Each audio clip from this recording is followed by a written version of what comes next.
Hi நான் உங்கள் பாவி. நெய் மணக்க மணக்க பருப்பு பாயசம் நம்ம ஸ்டைலில் செஞ்சிடலாமா?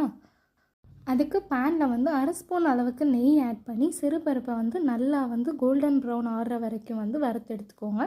அதை ஒரு குக்கரில் ஆட் பண்ணி தேவையான அளவுக்கு தண்ணி ஆட் பண்ணி ஒரு 2 விசில் விட்டு எடுத்துக்கோங்க.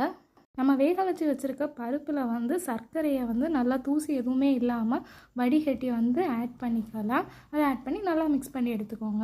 இதுக்காக ஏலக்காய் தூள் ஆட் பண்ணிக்கலாம். ஒரு பேனை ஹீட் பண்ணி அதில் கொஞ்சமாக நெய்யை ஆட் பண்ணி ஜவ்வரிசியை பொரித்து ஆட் பண்ணிக்கோங்க. அப்புறம் அது நல்லா மிக்ஸ் ஆனதுக்கப்புறம் லாஸ்ட்டாக கொஞ்சம் தேங்காய் பால் ஆட் பண்ணி ஒரு கொதி விட்டு இறக்குனீங்க அப்படின்னா நம்மளுடைய டேஸ்டியான பருப்பு பாயசம் ரெடி.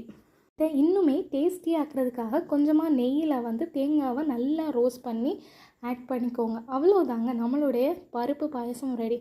உங்களுக்கு இது வரைக்கும் பருப்பு பாயசம் பிடிக்கல அப்படின்னா இந்த ரெசிபியை ஒரே ஒருக்கா ட்ரை பண்ணி பாருங்கள். கண்டிப்பாக அதுக்கு அடிமையாயிரும்.